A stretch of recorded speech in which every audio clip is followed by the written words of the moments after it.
ఆంధ్ర ప్యారిస్గా పిలువబడే మన తెనాలి వచ్చిన ఈ శుభ సందర్భంలో దారి పొడవున ఆడపడుచులు, అక్క చెల్లెళ్ళు, యువతలు, మహిళలు, తల్లులు ఘన స్వాగతంతో ప్రేమతోటి ఆదరణ ఇచ్చిన ప్రతి ఒక్కరికి ప్రత్యేక హృదయపూర్వక కృతజ్ఞతలు, నమస్కారాలు. దారి పొడుగున పెద్దలందరూ చాలా ప్రేమతోటి ఆశీస్సులు ఇస్తూ ఘన స్వాగతం పలికారు. ఇక కొదమ సింహాల్ లాంటి యువతకి ప్రత్యేకించి చెప్పకర్లా.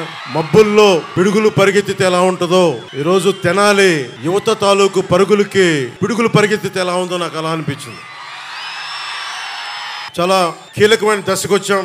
సరిగ్గా ఇదే సమయానికి ఈ రోజున మనకి ఎన్నికలు కూడా అయిపోయి ఉంటాయి. వైసీపీ నాయకుడి ఓటమి కూడా బాక్సులో చేరిపోయి ఉంటుంది. ఈ సమయానికి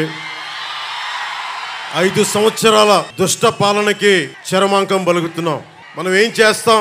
కూటమి ప్రభుత్వం, తెలుగుదేశం, భారతీయ జనతా పార్టీ, జనసేన ఈ 3 పార్టీల కలయికతోటి ఆంధ్రప్రదేశ్ అభివృద్ధి పదం వైపు వెళ్తుంది. దానికి మేము ఎలా సిద్ధం అనేది ఆఖరిలో చెప్తాను. దానికంటే ముందు 2014లో పార్టీ ప్రారంభించినప్పటి నుంచి ఈ రోజు దాకా ఒక దశాబ్దం ఎంతోమంది వచ్చారు, పార్టీలు పెట్టడానికి ప్రయత్నం చేశారు, ఈ మధ్యన కూడా పెట్టారు. కానీ దశాబ్ద కాలంగా ఒక ఎమ్మెల్యే లేకుండా కేవలం మా ఆడపడుచులు ఇచ్చిన గుండెల్లో పెట్టుకున్న స్థానానికి మా జన సైనికులు అండగా ఉండి వారి స్ఫూర్తితోటే దశాబ్దం కాలం పార్టీని నడపగలిగే శక్తిని సంపాదించారు. ఇందాక దారిలో వస్తూ ఉంటే ఒక యువకుల సమూహం నాకు ప్లే కార్డు ఇచ్చారు. ఆ ప్లే కార్డు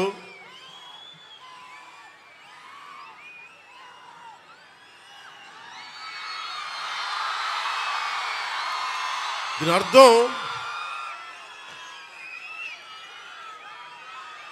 మోకాళ్ళ మీద కూర్చో అంటే లొంగిపోవడం కంటే కూడా చచ్చిపోవడం మంచిదని.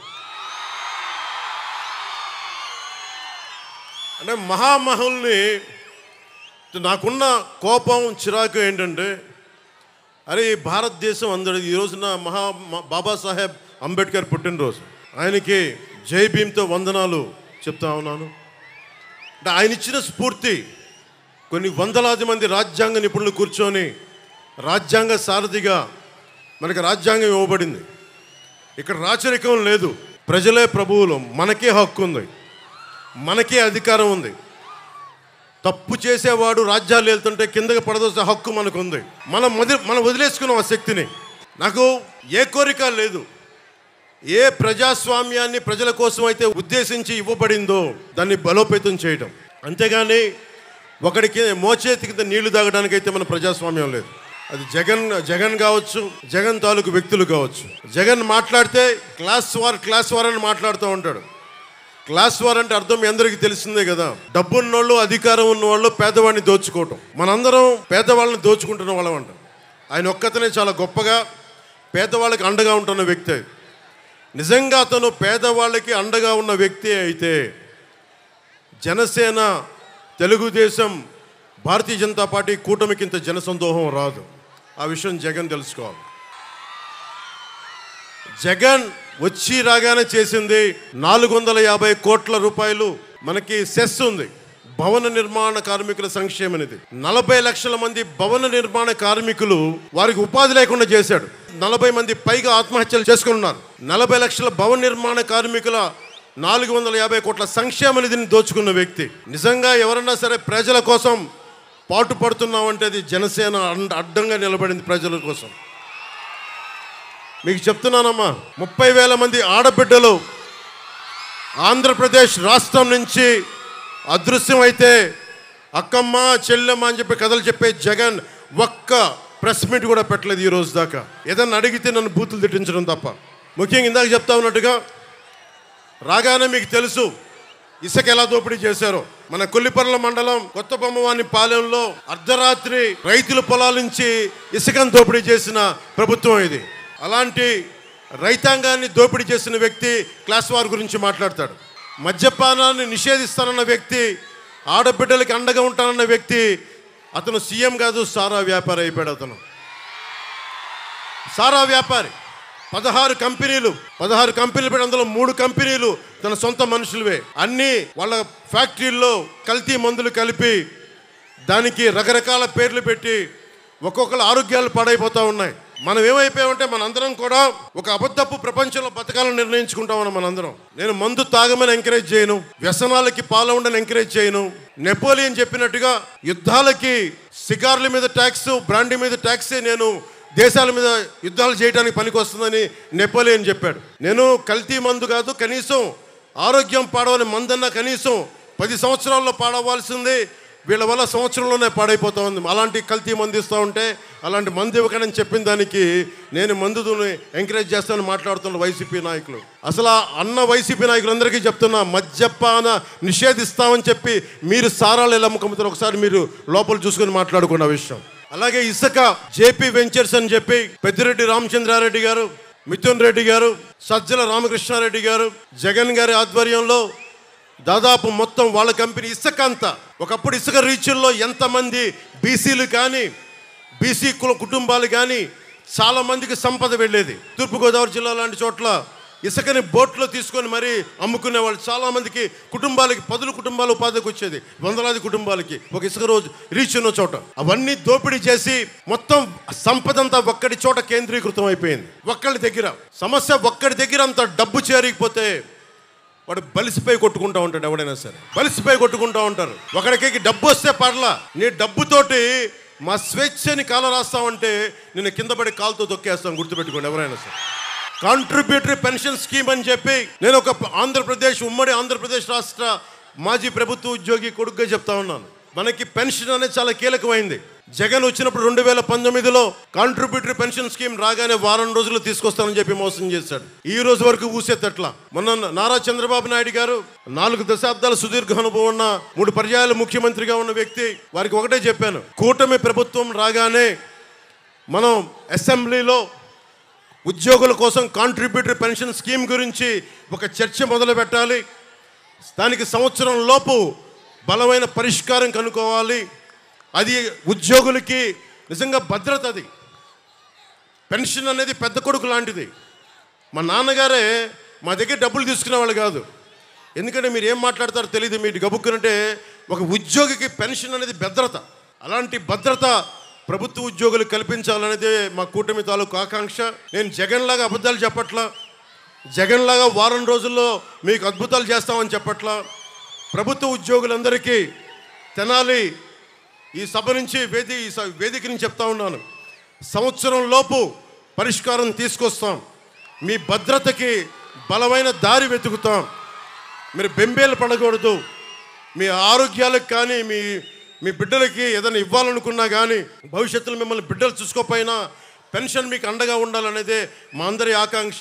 ముఖ్యంగా మీ అందరికీ ఉద్యోగులందరికీ చెప్తున్నాను, నేను ఆంధ్రప్రదేశ్ ఉద్యోగి కొడుకుని. నేను నటుడిగా కంటే కూడా, జనసేన అధినేత కంటే కూడా నేను ఒక ప్రభుత్వ ఉద్యోగి కొడుకుని. దిగువ మధ్యతరగతి కుటుంబాలకు చెందినవాడిని. మధ్యతరగతి కష్టాలు ఎలా ఉంటాయో తెలుసు, కౌలు రైతు కష్టాలు ఎలా ఉంటాయో తెలుసు. కొల్లిపర్ల మండలంలో రైతులకి మనకి చెక్ డ్యామ్స్ లేకపోతే ఎంత బాధపడతారో తెలుసు నాకు. నేను మీకు అండగా ఉంటాను. నేను మనకి రేపు పొద్దున అసెంబ్లీలో బూతులు తిట్టడం కాకుండా, ఇంట్లో ఆడపడుచులను తిట్టడం కాకుండా నిజమైన డిబేట్ ఏంటో చూపిస్తాం అసెంబ్లీస్లో. గురు బ్రహ్మ గురు విష్ణు గురు దేవో మహేశ్వర అంటాం. అలాంటి టీచర్లని లిక్కర్ షాపులకి సేల్స్కి పెట్టాడు. అతను సేల్స్ పర్సన్గా పెట్టాడు. అలాంటి వ్యక్తి, టీచర్లని గౌరవించిన వ్యక్తి. ఎందుకు గౌరవించలేడు అతను? 10th క్లాస్లోనే శివశివాని స్కూల్లో 10th క్లాస్ పేపర్ లీక్ చేస్తున్న మహానుభావుడు ఈ ముఖ్యమంత్రి. అంగన్వాడీ కార్యకర్తలని అన్యాయంగా కొట్టించాడు. ప్రామిస్ చేసి మీరు ఇచ్చిన వాగ్దానాలు ఏమైనాయి అంటే అంగన్వాడీ కార్యకర్తలని అమానుషంగా కొట్టించిన వ్యక్తి జగన్. అలాగే మొన్న చాలామంది పోలీస్ ఉద్యోగులు నా దగ్గరకు వచ్చి ఒకటే విన్నపం ఇచ్చారు, మాకు సరెండర్ లీవ్స్ కానీ టీఏలు కానీ డిఏలు కానీ ఏ విధంగా మాకు రావాల్సిన వేజెస్ ఏవి మాకు రావట్లేదు, ఏ విధంగా మాకు రావట్లేదు. 70,000 కుటుంబాలు మేము నలిగిపోతా ఉన్నాం. ఇలాంటి ప్రభుత్వం ఉంది, కనీసం మా సమస్యలు తెలియజేయండి అంటే పోలీసు ఉద్యోగులందరికీ చెప్తా ఉన్నాను, నేను పోలీసు వ్యవస్థని గౌరవించేవాడిని. పోలీస్ వ్యవస్థను వాడుకునే వ్యక్తిని కాదు. సో మీకు మేము మాటిస్తున్నాం, మేము రాగానే కానిస్టేబుల్ రిక్రూట్మెంట్, పోలీస్ రిక్రూట్మెంట్తో పాటు మీకు అందరు ప్రభుత్వ ఉద్యోగులకి కూటమి ప్రభుత్వం రాగానే 1 నుంచి 5 తారీఖు లోపు మీ ఉద్యోగాలు కానీ, మీ టీఏలు కానీ, మీ డిఏలు కానీ మీ ఖాతాల్లో పడిపోయేలాగా మేము బలంగా మీకు భరోసా ఇస్తున్నాం. ముఖ్యంగా రైతాంగానికి, కొలిపర్ల మండలంలో రైతాంగానికి కానీ, ఆంధ్రప్రదేశ్లో ఉన్న రైతాంగానికి కానీ మనం చాలా రిపేర్లు చేయాలి. చిన్న చిన్న చెక్ డ్యామ్లు అవసరం, పంట కాలువలు పొడికలు తీయడం, లేదంటే చాలా తొందరగా పూర్తి చేయాల్సిన, తక్కువ డబ్బు వెచ్చించి కొన్ని పూర్తి చేయాల్సిన ఇరిగేషన్ ప్రాజెక్టులన్నీ కూడా వెంటనే పూర్తి చేయడానికి పూర్తి ఫోకస్ పెడతాం. రైతాంగానికి రైతు భరోసా కేంద్రాల్లో తప్పుడు రైతు భరోసా కేంద్రాలు కాకుండా నిజంగా పనిచేసే ఎమ్మెల్యేలు ఎలా ఉంటారో మన తెనాల నుంచే మొదలు పెడతాం. నాదెండ్ల మనోహర్ గారి నాయకత్వంలోనే మొదలు పెడతాం. అన్ని కులాలకి నేను ఏ రోజు కూడా ఇక్కడున్న ఆడపడుచులకి, అక్క చెల్లెళ్ళకి, పెద్దలకి, ఇక్కడున్న యువతకి చెప్తున్నాను, ఒక్క కులాన్ని నమ్ముకొని నేను రాజకీయాలు చేయట్లా, ఒక మతాన్ని నమ్ముకొని నేను రాజకీయం చేయట్లా, ఒక ప్రాంతాన్ని నమ్ముకొని నేను రాజకీయం చేయట్లా. జాషువా చెప్పినట్టుగా విశ్వనరుడు, అన్ని కులాలు, అన్ని మతాలు, అన్ని ప్రాంతాలు సర్వసమానంగా ఉండాలి. మానవ హక్కుల్ని ప్రతిష్ఠించడానికి, అంబేద్కర్ గారు చెప్పిన ఆశయాల్ని ముందుకు తీసుకెళ్ళడానికి, ఓడిపోయినా కానీ మీకు తెలుసు ఓటమి ఎలా ఉంటుందో. ఒక ఎగ్జామ్ పోతేనే బాధపడతాం. అలాంటిది ఒక ఆశయం కోసం వచ్చిన నాకు 2 చోట్ల ఓడిపోతే బాధ ఎలా ఉంటుందో మీకు తెలుసు. తట్టుకొని ఎందుకు నిలబడ్డానంటే అందరూ పారిపోతారు. ఓటమిని చూడగానే ప్రజల మీద మమకారం పోద్ది, ప్రజలు వెన్నుపోటు పొడిచారంటారు. నేను అలా అనుకోట్లా. మీరు ఉన్నా లేకపోయినా వకీల్ సాబ్ చెప్పినట్టుగా నేను మీ కూలీని. నేను మన దేశానికి, మన రాష్ట్రానికి, తెలుగు ప్రజలకి నేను మీ బరువు మోసే కూలీని. మీరు అధికారం ఇస్తే సంతోషంగా బాధ్యతలతో నేను పనిచేస్తాను. అధికారం ఇవ్వకపోతే ఇంకా బాధ్యతతో పనిచేస్తాను. అంతే, రెండింటికి మించి వేరే తేడా ఏం లేదు. తెనాలిలో మనకి బంగారానికి పొద్దుటూరు తర్వాత బంగారం వ్యాపారం ఇక్కడ చాలా 2వ స్థానంలో ఉంటుంది రాష్ట్రంలోనే.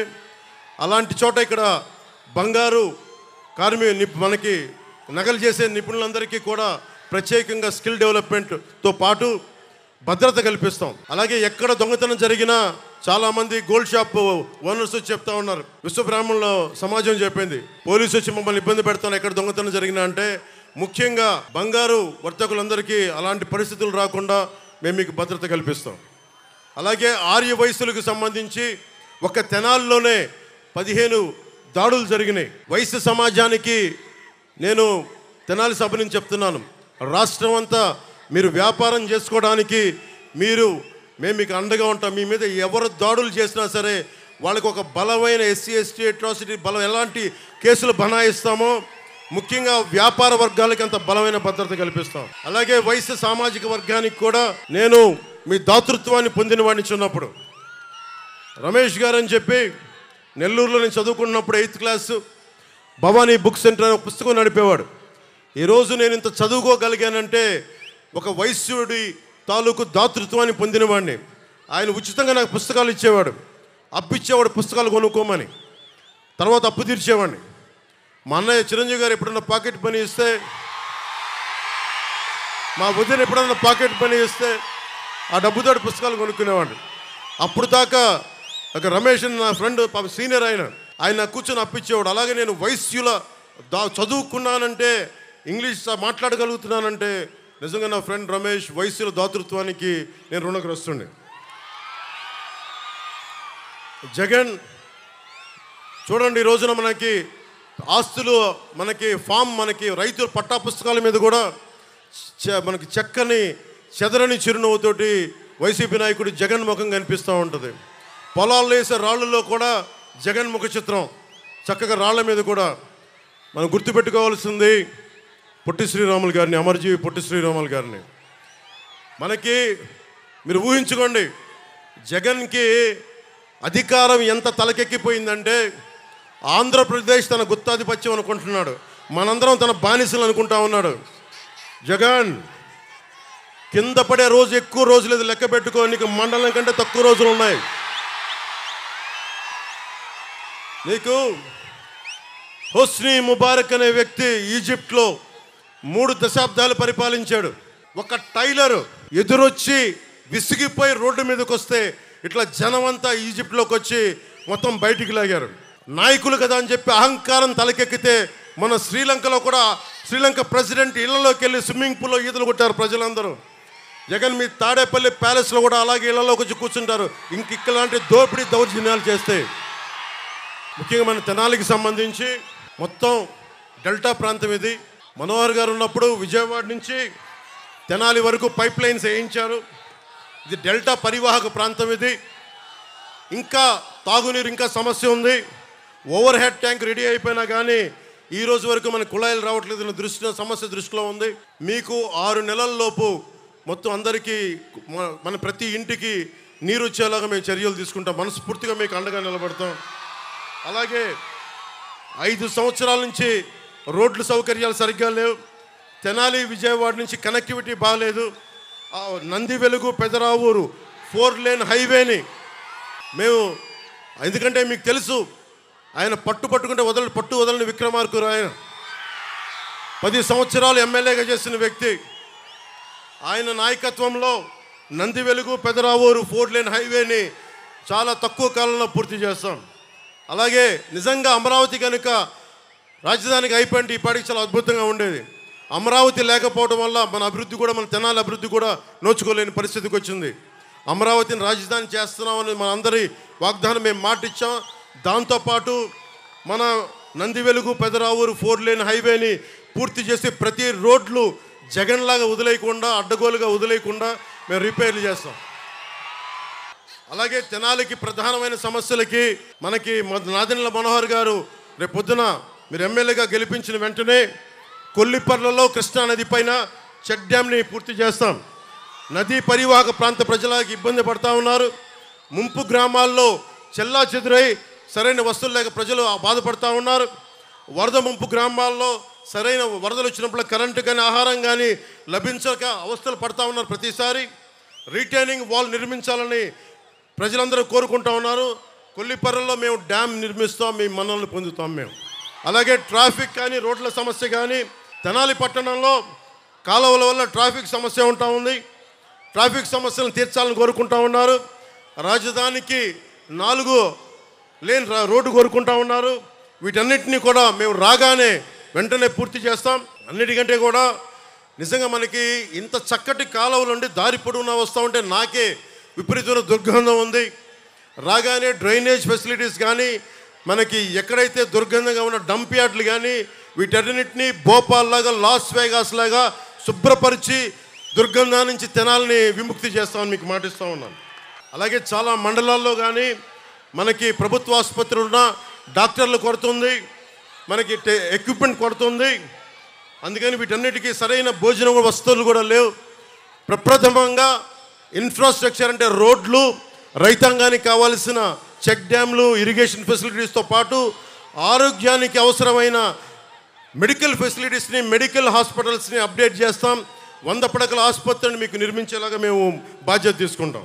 ముఖ్యంగా యువతకి మన చంద్రబాబు గారితో పశ్చిమ గోదావరి జిల్లా తణుకులోను, నిడదవోలులో మీటింగ్లోను, అలాగే కోనసీమ మీటింగ్లో తూర్పుగోదావరి జిల్లాలో, ఉమ్మడి తూర్పుగోదావరి జిల్లాలో ఒకటే మాట్లాడా. ఆయన దృష్టికి తీసుకొచ్చాను. మనం కుల గణాంకాలు పెడతాం. ఏ గ్రామంలో ఎన్ని కులస్తులు ఎంతమంది ఉన్నారు, ఏ గ్రామంలో మహిళలు ఎంతమంది ఉన్నారు, ఇవన్నీ మాట్లాడుతూ ఉన్నారు. జగన్ కూడా ప్రతి చోట 50 మందికి ఒకళ్ళు పెట్టాడు మనిషిని. నేను కోరుకుంటుంది కుల గణాంకాలతో పాటు మనం చూడాల్సింది ప్రతిభని గణించాల్సిన అవసరం ఉంది. ఎవరికి సమర్థత ఉంది, ఎవరికి ప్రతిభ ఉంది, ఎవరికి అంటే ప్రతిభా గణాంకాలు, సమర్థత గణాంకాలు, అభిరుచి గణాంకాలు. చాలామంది ముఖ్యంగా మధ్యతరగతి మహిళలు, ఆడపడుచులు, పేద వర్గాల ఉన్న ఆడపడుచులు నా దగ్గరికి వచ్చి మా అభిప్రాయం ఎవరు తీసుకోలేరు, మా భర్తలు కూడా తీసుకోరు, మమ్మల్ని అందరూ మాకు ఇల్లు నడిపేవాళ్ళం, మాకు రాజకీయాల్లో సే కావాలి, మేము కూడా ఎవరు సరైన అభ్యర్థి, ఎవరు సరిగైన అభ్యర్థి కాదని మాకు అభిప్రాయం ఉంటుంది. ఈసారి మా భర్తల్ని మా ఇంట్లో లక్ష్య పెట్టకుండా కూటమికి ఓటేస్తాం, మిమ్మల్ని గెలిపిస్తామని చెప్పారు. అలాంటి మహిళ అక్క చెల్లెలకి, ఆడపడుచులకి, యువతులకి నేను మాటిస్తున్నాను. అమ్మ, రేపు పొద్దున మీ అందరికీ కూడా గణాంకాలు నిర్వహిస్తాం. కేవలం కుల గణాంకాలు కాదు, ముఖ్యంగా ఆడపడుచులకి పశ్చిమ గోదావరి జిల్లాలో ఒక చిన్న గ్రామంలో అక్కడ లేసులు చేస్తారు. ఆ లేసులు ఎక్కడో జర్మనీకి ఎక్స్పోర్ట్ చేస్తారు. ఇంట్లో కూర్చొని వంట వార్పుతో పాటు పిల్లలను చూసుకోవడంతో పాటు ఆ లేస్ ఎక్స్పోర్ట్ చేయడం వల్ల నేను దాదాపు 30 సంవత్సరాల క్రితం చూసేవాడిని. ఆ లేస్తో పాటు డబ్బులు సంపాదిస్తారు. చాలామంది మహిళలకి, ఆడపడుచులకి మీరు కేవలం వంటింటికే పరిమితం అవ్వాల్సిన అవసరం లేదు. మీకు కూడా ఆర్థిక పరిపుష్టి కావాలి, మీకు ఏదైనా నేర్చుకోవాలని తపన ఉంటుంది. బిడ్డలు ఒక వయసుకు వచ్చిన తర్వాత మేము ఖాళీగా ఉండకుండా మాకు కూడా ఏదన్నా పని కావాలి, మాకు కూడా డబ్బు సంపాదించాలి. నాకు మా అక్కలు చెప్తూ ఉంటారు, మా అమ్మ చెప్తూ ఉంటుంది, మా వదిన చెప్తూ ఉంటుంది. నేను ఎందుకని చెప్తున్నాను, ఆడబిడ్డలను అర్థం చేసుకునేవాడిని. నేను మీకు మాటిస్తున్నాను, మీరు ఏదన్నా ప్రతిభ నేర్చుకోవాలి, మీకు ఏదైనా ఒక స్కిల్ డెవలప్మెంట్ కావాలి, ఇంటికొచ్చి మీకు నేర్పించే విధంగా, ఇంటికొచ్చి వయోజన విద్య నేర్పించేలాగా, మీ కాలనీలో మీకు అందుబాటులో ఉండేలాగా స్కిల్ డెవలప్మెంట్ మేము చేసి పెడతామమ్మా. మేమందరం కూర్చోబెట్టి మీకు అండగా ఉంటాం. అలాగే మీ మీద ఒక్క రౌడీలు కానీ మిమ్మల్ని ఎవరు ఇబ్బంది పెట్టినా SC/ST అట్రాసిటీ యాక్ట్ అంటే ఎంత భయపడతారో, మహిళల్ని ముట్టుకోవాలంటే అంత భయపడే బలమైన చట్టాలు తీసుకొస్తాం. ఉన్న చట్టాలని మరింత పటిష్టం చేస్తాం. ముఖ్యంగా యువతకి నేను మొన్న సభలో, కోనసీమ సభలో చెప్తా ఉన్నా. మొన్న మా అన్నయ్య చిరంజీవి గారు జనసేన పార్టీకి ఒక 5 కోట్ల రూపాయలు విరాళంగా ఇచ్చారు. నేను ఆశించలా, ఊహించలా. అర్జెంటుగా రమ్మంటే హైదరాబాద్ వెళ్ళాను. ఆంజనేయ స్వామి సమక్షంలో ఆయన చేస్తున్న సినిమా ఆ సెట్లో ఆంజనేయ స్వామి విగ్రహం వెనక ఉండి ఆయన ఆశీస్సులతోటి ఒక 5 కోట్ల రూపాయలు ఇచ్చి ఒకటే అన్నారు, నువ్వు ప్రజల కోసం బలంగా నిలబడతావు. నువ్వు నీలాంటి వాడికి, ముఖ్యంగా కౌలు రైతులకి నువ్వు చేసింది నాకు నిజంగా హృదయాన్ని కలిచేసింది. ఎలక్షన్ టైంలో నీకు ఎంత పనికొస్తే నా 5 కోట్ల రూపాయలు నీకు ఇస్తా ఉన్నాను. అక్కడితో ఆగకుండా రామ్ చరణ్ గారికి కూడా చెప్పారు. ఈ మధ్యనే వేల్ యూనివర్సిటీ డాక్టరేట్ పొందారు. ఆయనకి కూడా చెప్తా ఉన్నారు, ఇతను మన కుటుంబ సభ్యుడని కాకుండా సమాజానికి మేలు చేసే వ్యక్తిగా నువ్వు కూడా విరాళం ఇవ్వు అని. సో మనస్ఫూర్తిగా చిరంజీవి గారికి తెనాలి సభ నుంచి మనస్ఫూర్తిగా నా ధన్యవాదాలు తెలుపుకుంటా ఉన్నాను. ఎందుకు గుర్తొచ్చారు నాకంటే, మిమ్మల్ని చూస్తేనే గుర్తొచ్చారు నాకు. ఏం లేదమ్మా, అంటే నా కోరిక ఏంటంటే, ఇప్పుడు పవన్ కళ్యాణ్ అనే వ్యక్తి, అతని కోరిక ఏంటంటే, అతను 16-17 ఏళ్ళు ఉన్నప్పుడు ఒక 5,000 రూపాయలు సంపాదించే ఉద్యోగం వస్తే అద్భుతం అనుకునేవాడు. 5,000 రూపాయలు. మా నాగబాబు అన్నయ్య లాయర్గా చదువుతూ ఉండేవాడు, లా చదువుతూ ఉండేవాడు. నాకు మా నాన్నని కానిస్టేబుల్గా ఉద్యోగం ప్రారంభించిన వ్యక్తి. నేను కనీసం ఒక ఎస్ఐగా చదువుదాం అనుకుని, ఎస్ఐగా ప్రారంభిద్దాం అనుకున్నాను. మా నాన్న కోరిక అది. కనీసం నేను ఒక DSPగా రిటైర్డ్ అవుతాను ఆయన కోరిక. అంటే మాకు ఊహించుకోండి, మా మ్యాక్సిమం థాట్ అంతే, అంతకుమించి లేవు మాకు. మా అన్నయ్య గారు యాక్టర్ అయినా కానీ నేను ఊహించుకోలే. ఈ విషయం ఎందుకు చెప్తున్నానంటే, ఒక వ్యక్తిలో ఏ ప్రతిభ ఉంది, ఎంత శక్తి ఉంది, ఎవరు అంచనా వేయలేము. మనం అంచనా వేయాల్సింది ఒక 5 లక్షల మంది వాలంటీర్లకి 5,000 జీతాలు ఇచ్చేసి వదిలేశారు. కానీ నేనైతే 5 లక్షల మంది యువతకి నేను ఏం అడుగుతానంటే, నాన్న మీకు ఏం శక్తి ఉంది, నీకు అభిరుచి ఏముంది, నీకు ఏమి నేర్చుకోవాలని ఉంది, నీకు ఏమవ్వాలని ఉంది, నీకు ఎలాంటి స్కిల్ డెవలప్ చేస్తే నువ్వు 10 మందికి ఉద్యోగాలు ఇస్తావు. నువ్వు నాకు ఊడిగం చేయడం కాదమ్మా, నువ్వు 10 మందికి ఉద్యోగాలు ఇచ్చే స్థాయికి అవ్వాలంటే నీకు ఏం కావాలి, ఈ ప్రశ్నలు అయితే నేను అడుగుతాను. 5,000 ఇచ్చి వాళ్ళ జీవితాన్ని తాకట్టు పెట్టుకోను. ఎంతసేపు ఆడపడుచుల్ని మీరు వంటింటికే పరిమితం అవ్వండి అని చెప్పను. మీరు బయటికి రావాలి. ఇక్కడున్న ఒక్కొక్క ఆడపడుచు, చూసే ఆడపడుచు 10 మందికి, 25 మందికి, 100 మందికి ఉపాధి అవకాశాలు ఇవ్వాలి అంటే వాళ్ళలో సమర్థతని గుర్తించాలి, ప్రతిభని గుర్తించాలి. ప్రతిభని గుర్తించాలి అంటే వాళ్ళు తెలియ మాట్లాడాలి. నువ్వు గణాంకాలు చెప్తా ఉన్నావు, ఒక ఇంట్లో ఒక వీధిలో ఎంతమంది ఉన్నారని చెప్తున్నావు. అసలు మీకు ఏం కావాలి, మీ అభిరుచి ఏం కావాలి, ఒకరోజు చిరంజీవి గారు పిలిచి నన్ను అడిగారు, నీకేం అవ్వాలందరా అంటే, నాకేం తెలియదు, నాకేం లేదన్నా, మ్యాక్సిమం నేను కూర్చొని చిన్న పని చేసుకోవాలందంటే, మేబీ మన ప్రతిభ మనకు తెలియదేమో. ఆయన తిట్టి నన్ను ఒక యాక్టింగ్ ట్రైనింగ్ పంపించారు. యాక్టింగ్ ట్రైనింగ్ పంపిస్తే నాకు తెలియదు, సిగ్గు నాకు.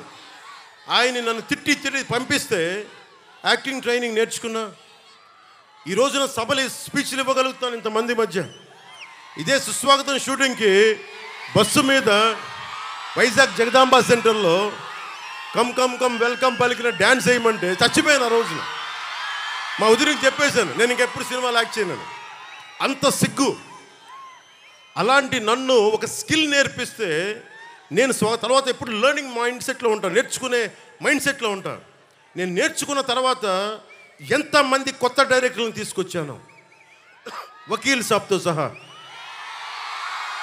అంతకుముందు ఒక సినిమా చేశారు, కానీ కొత్త వాళ్ళతో పనిచేయడం ఎందుకు లేదంటే నేను నేర్చుకున్నవాడిని, తప్పులు చేస్తే సరిదిద్దగలవాడిని. అంటే ఒక్కడికి స్కిల్ డెవలప్మెంట్ నేర్పిస్తే, ఒక స్కిల్ నేర్పిస్తే ఆ వ్యక్తి ఇంత అభిమానం సంపాదించి 4 దశాబ్దాలు ఉన్న పార్టీ కూడా అండైపోయాడు ఆ వ్యక్తి.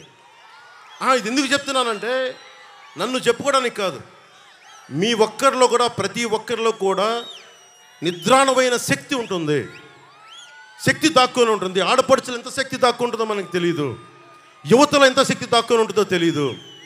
ఎవరు అబ్దుల్ కలాం అవుతారో, ఎవరు జగదీష్ చంద్రబోస్ అవుతారో ఎవరికి ఎరుక. కేవలం డబ్బులు సంపాదనే కాదు, ప్రతిభ, ఒక దేశానికి పనికొచ్చే ఒక గొప్ప స్కిల్, ఒక ఇన్వెన్షన్ ఎంతమందిలో ఎవడున్నాడో. యువతరానికి ఏ సంపద విడిచిపెట్టాం మనం?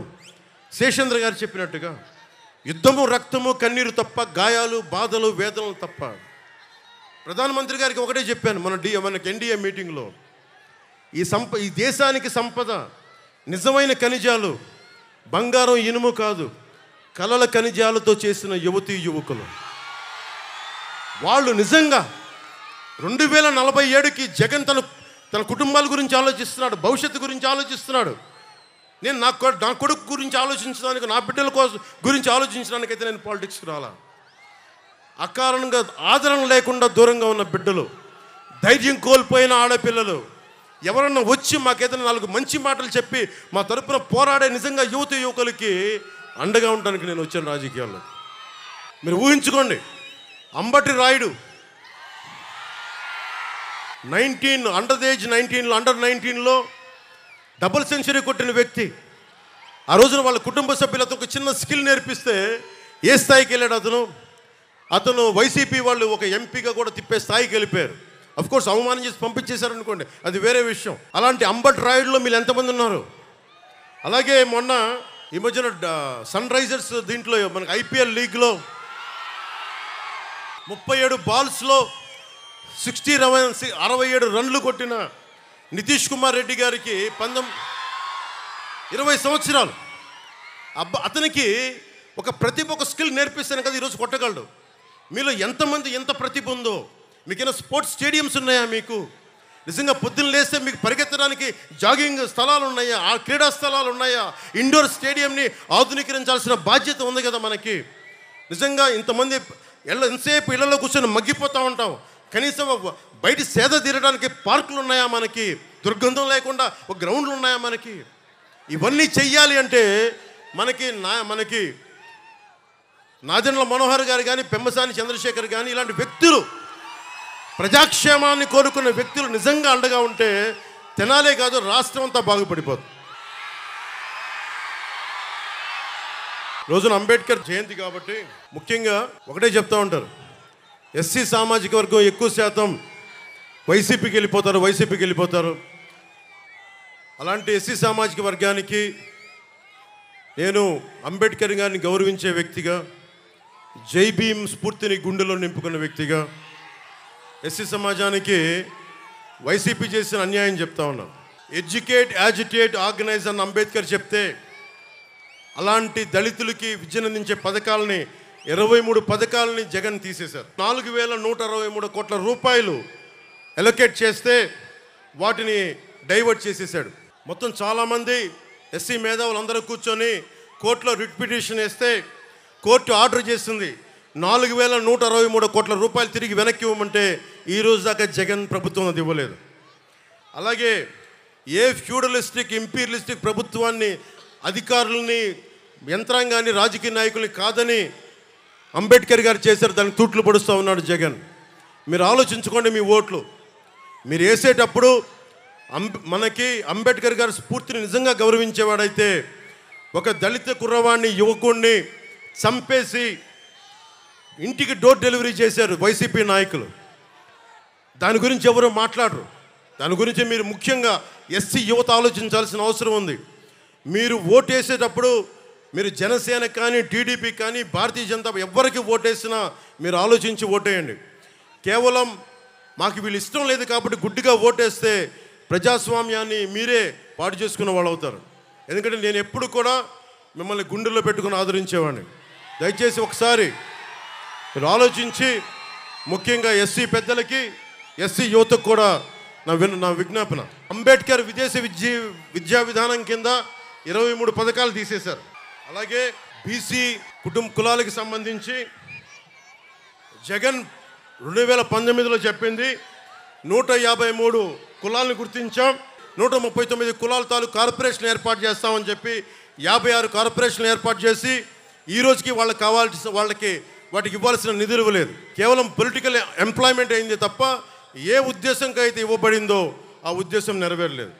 ఇది కూడా బీసీ కులాల సమూహం, మీరు ఆలోచించాలి. దాదాపు 2,14,00,000 బీసీ పాపులేషన్ ఉన్నారు.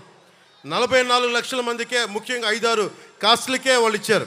ఇంకా 1,70,00,000 మందికి ఏ పథకాలు అందలేదు. 26,000 మంది బీసీల మీద అక్రమ కేసులు పెంచారు. మన బాపట్ల నియోజకవర్గంలోనే చాలా కదిలించే సంఘటన, 15 ఏళ్ల అమర్నాథ్ని వాళ్ళ 17 ఏళ్ల అక్క ఏడిపిస్తూ ఉంటే రోడ్డు ఎదిరించాడని చెప్పి చెరుకు తోటలో తీసుకెళ్ళి మనకి పెట్రోల్ వేసి కాల్ చేశారు. ఈ రోజున జగన్ రాయి పడింది, జగన్కి గాయమైతే రాష్ట్రానికి గాయమైందని మాట్లాడుతూ ఉన్నారు. 15 ఏళ్ల అమర్నాథ్ అడ్డంగా కాల్ చేస్తే 15 ఏళ్ల అమర్నాథ్ నిర్దాక్షిణ్యమైన పసిబిడ్డ చెరుకు తోటలో తీసుకెళ్ళి కాల్ చేస్తే రాష్ట్రానికి గాయం అవ్వాల. 30,000 మంది ఆడపిల్లలు అదృష్టమైతే రాష్ట్రానికి గాయం అవ్వాల. గాయం అయ్యిందంట, గాయం.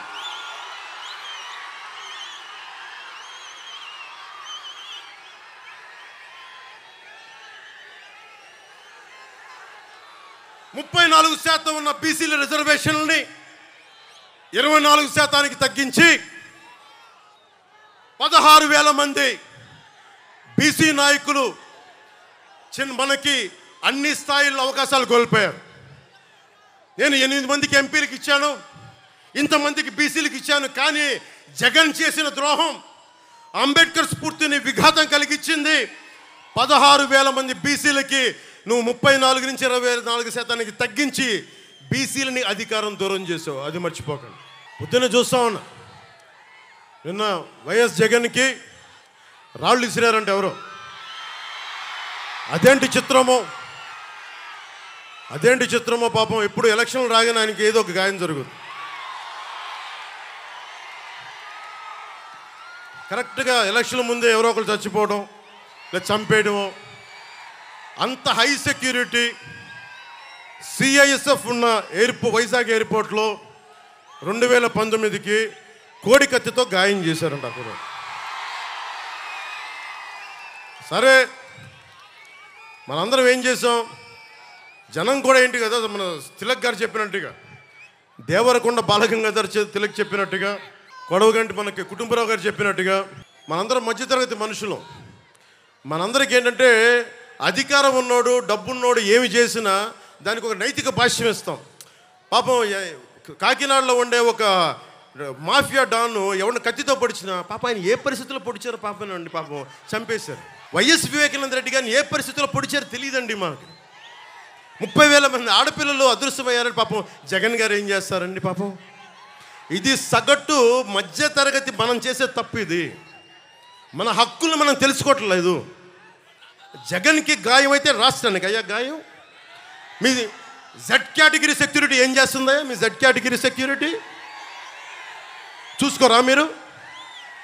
మరి చంద్రబాబు గారి మీద రాళ్ళు కొట్టించినప్పుడు రాళ్ళ వర్షమే కురిపించారా మీరు? అప్పుడు ఏమైపోయినాయి? అప్పుడు రాష్ట్రానికి గాయం జరగలేదా? అంటే మీ మీద ఇంత గులకరాయి పడితేనే గాయం అయిపోయినట్ట. ఏమో ఎవడు చేశాడో. నా సంతాపం నాకు బాధ కలుగుతుంది. నన్ను అడిగారు ఈ రోజున స్టేట్మెంట్ ఇమ్మని చెప్పారు మా పార్టీ వక్తలందరూ. సార్ జగన్ గారికి ఇలా దెబ్బ తగిలింది అంటే నన్ను ఏం చేయమంటారన్న? ఆయనకి కొంచెం మీరు త్వరగా కోలుకోవాలని ఇవ్వంటే ఏమో అది నిజమో అబద్ధమో నాకేం తెలుసు. అతనే ఇలా టప్పుని కొట్టేసుకున్నాడేమో ఎవరికి తెలుసు? తెలియదు కదా. ఎందుకంటే కరెంటు పోయింది, దండలు ఉన్నాయంట, ఆ దండల్లో వాళ్ళే రాయిపెట్టి కొట్టుకున్నాడేమో, లేదు నిజంగా పోని ఒకసారి నాన్న పులి కథలాగా ఒకసారి చెప్తే బాగుంటుంది. ప్రతిసారి ఎలక్షన్ రాగానే జరిగితే నిజంగా పులి వచ్చిన నాన్న పులి కథలాగా అది అబద్ధం అనుకుంటాం. సరే నిజంగా మీ మీద రాయిసినోడిని మీరు పట్టుకోండి. ఎదురుగా పొడిచిన వ్యక్తినే ఈ రోజు వరకు మీరు పట్టుకోలేదు. జైలు నుంచి అతను బెయిల్ ఇప్పించారు 5 సంవత్సరాల తర్వాత. కోడికత్తి వ్యక్తినే. ఈ సెంటిమెంట్ డ్రామాలు దయచేసి ఆపండి. ఈ నాటకాలు భరించలేకపోతున్నాం.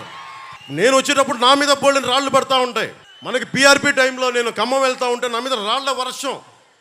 మా వాళ్ళందరికీ మోకాళ్ళు ఇరిగిపోయినాయి, నాకు ఈపుల మీద రాళ్ళు పడ్డాయి. ఆ రోజున చెప్పుకోవడానికి మీడియా కూడా లేదు. మొత్తం కరెంట్ ఆపేశారు రాజశేఖర రెడ్డి గారి ప్రభుత్వం. మరి దెబ్బలు తిని మేము వచ్చాం. నా స్టేజ్లు కూల్చేశారు. కాదు నేను ముఖ్యమంత్రి కొడుకుని కాదు కదా, ముఖ్యమంత్రిని కాదు కదా. మన కథలు ఎవరికి తెలియవు. జగన్ గారికి ఇంత రాగానే అయ్యయ్యో ఎంత బాగా జరుగుతుందండి, అయ్యయ్యో పాపం. అమర్నాథ్ని తిరుగు తోటలో కాల్ చేస్తే పాపం లేదు. అది వైసీపీ వాళ్ళకి పట్టదు. రేపల్లెలో ఒక ఆడపడుచుని దారుణంగా భర్త ముందు మనకి మానాన్ని పాడు చేస్తే పాపం దొంగతనం చేయడానికి వచ్చారండి. అలా అనుకోలేదండి. దొంగలని దుర్మార్గుల్ని వెనకేసుకొచ్చే వస్తే మనుషులు. జగన్ గారిది ఇంత పడగానే నాకు నిజంగా అనిపించింది, జెడ్ కేటగిరీ సెక్యూరిటీ మీరందరూ ఏమయ్యారయ్యా? పోలీస్ అధికారులు ఏమయ్యారు? డీజీపీ గారు ఏమైపోయారు? ఇంటెలిజెన్స్ ఆఫీసర్ గారు ఏమైపోయారు మీరంతా? ఒక అందరినీ దాడి చేసే వ్యక్తి అతని మీద దాడి చేయడానికి ఎవడన్నా సంతోషిస్తాడు? మనకి నిజంగా సాహసిస్తాడా? నిజంగా ఇంత యంత్రాంగం ఉండి పట్టుకోవడానికి మీకు ఎంతసేపు పట్టుకోవడానికి? రేపొద్దున ఎవడన్నా పట్టుకుని కూడా వాళ్ళు ప్రేరేపించారు, వీళ్ళు మీ వాడే చేశాడేమో. 2019లో మీ కూర్చోబెట్టి కోడికత్తి కోసం జగన్ గారు సీఎం అవ్వాలని డ్రామా ఆడటానికి నేనే పొడిచానని ఆ అబ్బాయి చెప్పాడు. ఈరోజు అలాగే చేశారేమో కనుక్కోండి. కానీ నేను మీకు చెప్తున్నాను, ఇలాంటి డ్రామాలకి మనం పడాల్సిన అవసరం లేదు. దయచేసి పడకండి. నిర్ద్వందంగా దాన్ని తీసి పక్కన పెట్టండి. అరే ఇద్దరు చెల్లెళ్ళు సొంత చెల్లెళ్ళు. అరే మా నాన్నగారిని చంపేశారు, మా చిన్నాయిని చంపేశాడంటే అడ్డగోలుగా బద్దలు కొట్టి కత్తితో పొడిచి చంపితే అందరూ గుండి పొడిచి పడిపోయాడండి. వీళ్ళ కథలు మనం ఎలా నమ్ముతాం? ఈరోజు ఆయన వివేకానంద రెడ్డి గారు అమ్మాయి సునీత గారు వైరాలజిస్ట్. ఆవిడ అమెరికాలో చదువుకున్న వ్యక్తి, వైరాలజిస్టు. కరోనా లాంటి వైరస్ని ఆవిడ దాని మీద నిజంగా వైద్యం చేయగలిగే వ్యక్తి. ఆవిడ కూర్చొని నా తండ్రిని చంపారంటే ఒక్క పోలీస్ అధికారి దాని మీద మాట్లాడు. CBI central bureau of investigation వస్తే కడపలో కోర్టులోకి వెళ్ళనివ్వరు వాళ్ళని. ఇంత దారుణంగా ఉంటే మనందరం కూర్చొని చేతులు ముడుచు కూర్చున్నాం. మనకి పౌరుషం చచ్చిపోయింది. ఎందుకు నేను వ్యతిరేక ఓటును చీలొద్దు ఎందుకంటానంటే ప్రజాస్వామ్యాన్ని కూని చేసేవాడు ఒకడు కూర్చొని మనందరినీ పొడుస్తా, చంపుతా, దోపిడీ చేస్తా ఉంటే ఎంతకాలం భరిస్తాం? ఎంతకాలం?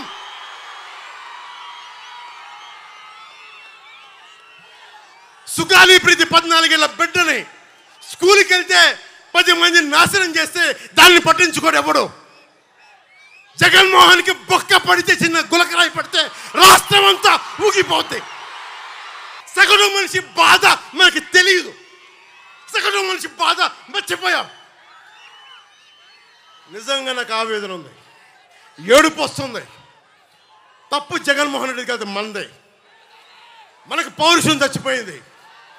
ఇందాక తెనాలో చెప్పినట్టుగా దాస్యం చేసే కంటే కూడా చచ్చిపోవడం మేలు. దాస్యాన్ని ఆపేద్దాం. I don't want to be politically right. I don't want to be diplomatically right. I don't want to be convenient. I want be right. అందుకని డిప్లొమసీ పక్కన పెట్టి గుండె లోతుల నుంచి రాజకీయం చేద్దాం. గుండె లోతుల నుంచి పాలిటిక్స్ చేద్దాం. మనం ఎవరం కులాలకి ప్రాంతాలకి దాటి గుంటూరు వినుకొండలో పుట్టిన జాషువా ఆయన స్ఫూర్తితోటి విశ్వనరుడి స్ఫూర్తిని తీసుకెళ్తే తప్ప ఈ ప్రభుత్వాలని మనం మార్చలేం. చంద్రబాబు గారికి, ముఖ్యంగా ఆలపాటి రాజా గారికి చాలా చాలా ధన్యవాదాలు. ఎందుకంటే మేమందరం కూడా కూర్చొని నా సైజు నేను తగ్గించుకున్నా. జనసేన ఓటు పెరిగి కూడా నేను ఎందుకు తగ్గించుకున్నానంటే మీరు గెలవడానికి తగ్గించుకున్నాను. ఇంకొకసారి ఈ ప్రభుత్వాన్ని మనం తీసుకోలేం.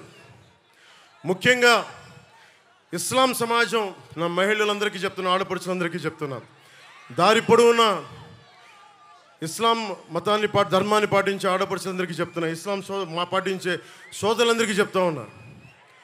మీరు చెప్పండి, నేను భారతీయ జనతా పార్టీతో ఉంటే మీరు నువ్వు భారతీయ జనతా పార్టీతో ఉన్నావు కానీ ఓటేయరు.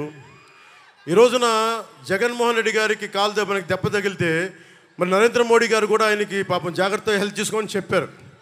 అప్పుడు మీరు దానికైతే మీరు దానికి కూడా ఓటేయకూడదు. మరి ఇది నేను మోసం చేయట్లేదు. ఇస్లాం సమాజాన్ని ఈసారి మీరు విఘ్నతతో ఓటేయండి.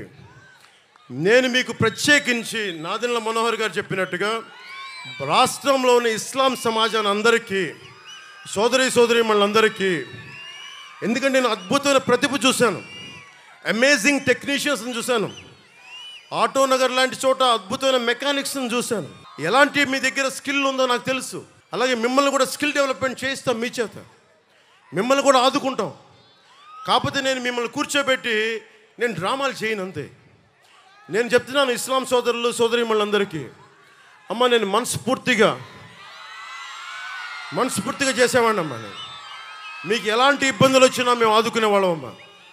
నేను ఎందుకు చెప్తున్నానంటే నేను షాదీఖానాలతో పాటు తోఫాలతో పాటు కౌలు రైతుల కోసం నేను సిద్ధపట్టు మనకి కడపకి వెళ్తే ఒక సోదరు అడిగింది, ముస్లిం మనకి మా మతానికి చెందిన ఒక సోదరు అడిగింది, అమ్మ నీకు ఏం కావాలి అంటే, ఏం లేదన్నా నాకు ఎస్ఐ కావాలని ఉంది, ట్రైనింగ్ పంపించాను అని అడిగింది.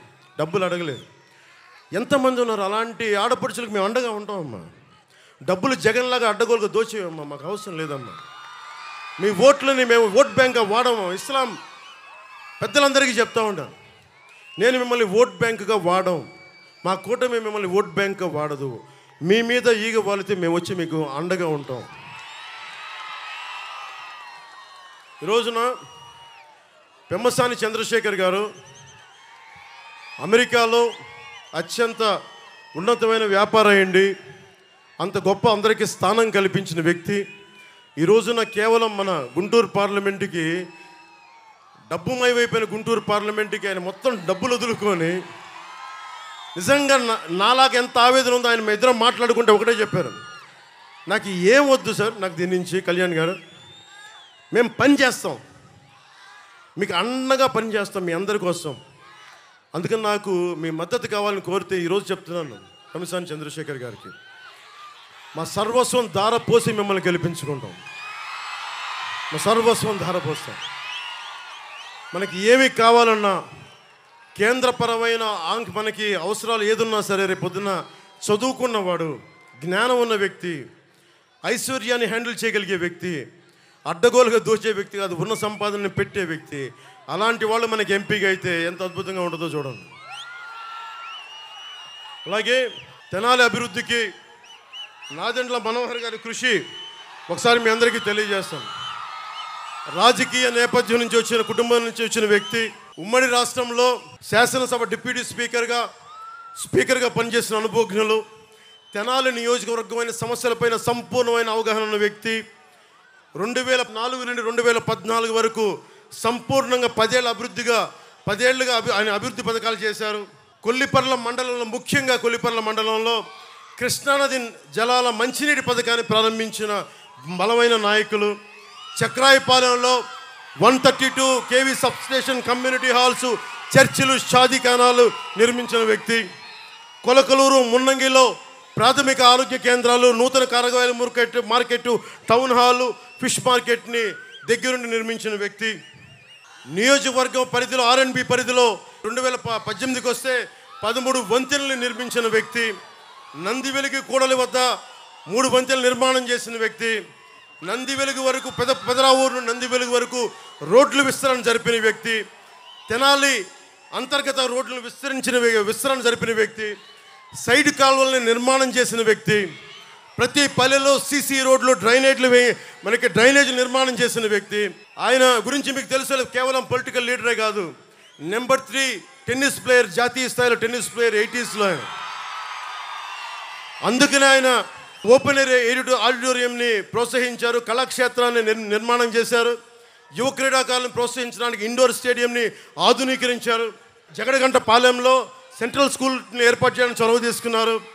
పేదల కోసం 40 ఎకరాల భూమిని సేకరించి ఇళ్ల నిర్మాణం పూర్తి చేసిన బలమైన నాయకులైన, అర్హులైన అందరికీ అధికారులు కాదనుకొని కూర్చుని రేషన్ కార్డులు, పెన్షన్లు, దీపం పథకం కింద గ్యాస్ బండ కానీ, ఇందిరమ్మ ఇళ్ళు కానీ, అన్నదాతల కోసం సబ్సిడీపై వ్యవసాయ పరికరాల పంపిణీ కానీ, రైతు బంధు ద్వారా వడ్డీ లేని రుణాలు కానీ, డ్వాక్రా మహిళలకి పావలా వడ్డీకే రుణాలు, బ్యాంకు రుణాలు అందేలా తెనాలి ఎమ్మెల్యేగా కృషి చేసిన బలమైన నాయకుడు.